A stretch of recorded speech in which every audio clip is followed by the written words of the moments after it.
Amber అనే క్షేత్రంలోను ప్రసిద్ధి చెందిన అంబర్ అనే క్షేత్రంలో వేదాన్ని అభ్యసించే ఒక వేదజ్ఞుల కుటుంబంలో అటువంటి వంశంలో సోమాసి మారన్ అనే ఒక గొప్ప శివభక్తుడు జన్మించారు. ఆయన పవిత్రమైన జీవనాన్ని సాగిస్తూ ఉండేవారు. ఆయన ఎప్పుడూ కూడా శివభక్తుల కాళ్ళకి నమస్కరించి వాళ్ళని అతిథి సత్కారాలతోటి వాళ్ళని సంతృప్తి పరుస్తూ అలా ఉండేవారు. గొప్ప శివభక్తుడు. ఎప్పుడూ కూడా శివభక్తుల చరణాలకి వాళ్ళ కాళ్ళకి నమస్కరించి వాళ్ళని అతిథి సత్కారాలు చేసి అలాగ వాళ్ళని సంతృప్తి పరచడం ఆయనకి సంతోషం. మొత్తం ఈ నాయనార్లు అందరూ ఆచరించిన విధి విధానం ఏంటంటే వాళ్ళందరూ కూడా శివభక్తుల్ని పరమ ప్రీతితోటి వాళ్ళకి ఆహారం ఇవ్వడం, వాళ్ళ కడుపు నిండా ఆహారం పెట్టడం, వాళ్ళ కాళ్ళకి నమస్కరించడం, వాళ్ళకి ఏది కావాలో అన్నీ అమర్చి పెట్టడం.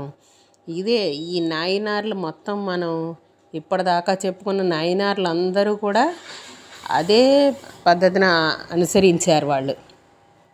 వాళ్ళందరూ శివలోకానికి చేరుకున్నారు. అంత్యంలో శివుడు వాళ్ళ భక్తికి మెచ్చి వాళ్ళకి శివ సాయుధ్యాన్ని ప్రసాదించారు. శివుడు ప్రత్యక్షమయ్యారు కూడా వాళ్ళకి.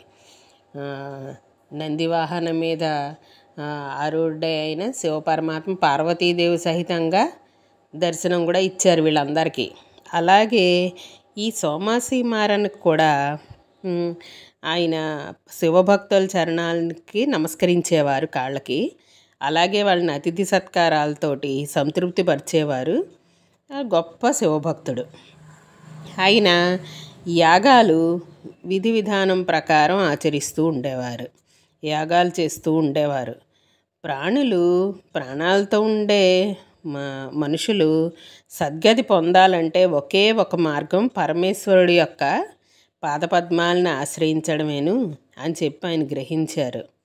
ప్రాణులు సద్గతి పొందాలి, మోక్షాన్ని పొందాలి, లేదా సరైన మార్గంలో జీవించాలంటే పరమేశ్వరుడి పాదపద్మాలని ఆశ్రయించాలి అన్న విషయాన్ని ఆయన గ్రహించుకుని ఎలాంటి వాళ్ళైనా సరే వాళ్ళు శివభక్తులు అయితే చాలు, వాళ్ళు మనల్ని ఉద్ధరిస్తారు అని చెప్పి ఆయన భావించి ప్రశాంత చిత్తంతో పవిత్రమైన పంచాక్షరి మంత్రాన్ని నియమం ప్రకారం రోజంతా జపిస్తూ ఉండేవారు. ఆయన పంచాక్షరి మంత్రాన్ని రోజంతా జపించుకుంటూనే ఉండేవారు. అలాగా ఈ సోమాసి మారన్ జీవనం కొనసాగిస్తున్నారు.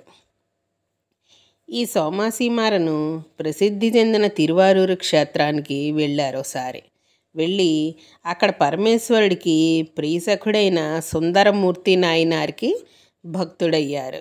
ఈయన శివభక్తులకి సేవ చేస్తారు కదా. అలాగే ఈ తిరువారూరు క్షేత్రం వెళ్ళినప్పుడు అక్కడ పరమేశ్వరుడికి అత్యంత ప్రీతిపాత్రుడైన సుందరమూర్తి నాయనారికి ఆయన్ని కలిశారు. ఆయనకు భక్తుడయ్యి ఆయనతోటి స్నేహాన్ని చేసి అక్కడే ఈయన కూడా బస చేసి ఈ సుందరమూర్తి చరణాలనే నమ్ముకొని సుందరమూర్తి ఎవరు? ఈ శివభక్తుడు, గొప్ప శివభక్తుడు. ఆయన ఒక నాయనారు. ఈ సుందరమూర్తి నాయనార్ చరణాలను నమ్ముకుని ఈ సోమాసి మారన్ ఆయన్ని పూజించడం ప్రారంభించాడు. ఆయన చరణాలనే నమ్ముకొని ఈ సుందరమూర్తి నాయనార్ సూచన ప్రకారం పరమేశ్వరుడి యొక్క అనుగ్రహంతో ఈయన కూడా శివపాదాలను చేరుకున్నారు, శివలోకాన్ని చేరుకున్నారు. ఈయన పరమేశ్వరుడికి అత్యంత ప్రీతిపాత్రుడైన సుందరమూర్తి నాయనారికి భక్తుడయ్యారు. ఆయనతో స్నేహం చేసి ఆయన స్నేహాన్ని పొందారు. ఆయనతో పాటు అక్కడే బస చేశారు తిరువారూరు క్షేత్రంలో. ఈ సుందరమూర్తి నాయనార్ చెప్పినట్టుగా ఆయన ఎలా సూచించారో ఆయన సూచన ప్రకారం నడుచుకుని పరమేశ్వరుడి యొక్క అనుగ్రహంతో శివలోకాన్ని చేరుకున్నారు. ఇది సోమాసి మారన్ నాయనార్ 32వ నాయనార్ యొక్క కథ. ఇది ఈరోజు 32వ నాయనార్ కథ విన్నాము. రేపు 33 శాక్యయ నాయనార్ కథ తెలుసుకుందాము. ఇవి మొత్తం 63 మంది నాయనార్లు. 63 మంది నాయనార్లలో మనం 32 మంది నాయనార్ల కథలు తెలుసుకున్నాము ఈరోజుకి. రేపు 33వ నాయనార్ కథ తెలుసుకుందాం. దాంతో మనకు కూడా శివానుగ్రహం లభిస్తూ ఉంటుంది. శివ భక్తుల యొక్క చరిత్రలు వింటే శివుడు యొక్క అనుగ్రహం మనకి లభిస్తుంది. వీళ్ళు ఇప్పుడు సేవ చేసింది కూడా శివభక్తులకే కదా. శివభక్తులకి సేవ చేస్తే శివుడు ప్రీతి చెంది వాళ్ళని అనుగ్రహిస్తున్నారు. అందుకని మనం కూడా శివభక్తుల యొక్క కథలు తెలుసుకోవడం వల్ల మనకు కూడా శివానుగ్రహం కలుగుతుంది. సరే ఉంటాను. ఈరోజు ఈ కథ తెలుసుకున్నాం కదా, ఉంటాను. ఓం నమః శివాయ.